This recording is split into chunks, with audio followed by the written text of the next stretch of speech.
You paid $400 for something your hands could do, and then someone proves your hands could do the same thing. You see it. Minimal, polished, silent. The price is right there, $400, and somehow it doesn't feel ridiculous. That's the first trick. They're not selling you a machine, they're selling you a better version of yourself. The salesperson doesn't push, just speaks calmly.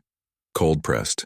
Advanced technology. Perfect results, and while you're listening, you notice other people looking at it the same way you are. No one laughs.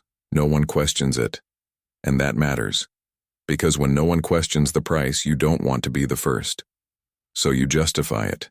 Not paying for plastic. Not paying for juice. Paying for precision. Consistency. Control. For the feeling, this does something you can't do. And that's the shift. You're not comparing utility. You're comparing status. So you buy it. You take it home. You open the box carefully. You place it just right. You step back. You wait for that moment when it makes sense. But then something changes. Someone grabs a pack, looks at it, turns it around, asks if that's what goes inside. You say yes. And then they squeeze it with their hand. No button, no system. And the juice comes out. Slow. Clean. Identical. And for a second you don't react, because your brain is searching for the difference. There has to be one. Better texture, higher quality. Something, but nothing shows up, and now people are watching. They go quiet. Someone smiles, not impressed, amused. Another person looks at the machine, like it just lost authority.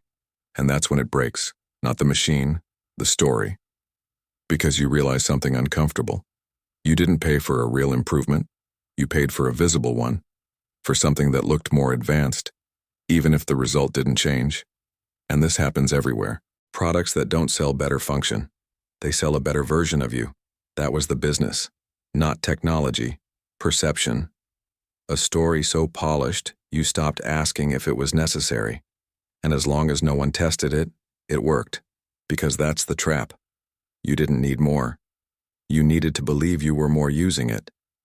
And when a product does that, price stops being a barrier. It becomes proof. Until someone squeezes the pack with their hand and pulls you back to reality. Because then you don't just realize the machine was unnecessary, you realize something worse. You were never buying juice. You were buying the feeling of being the kind of person who doesn't do it by hand. And that's the real business.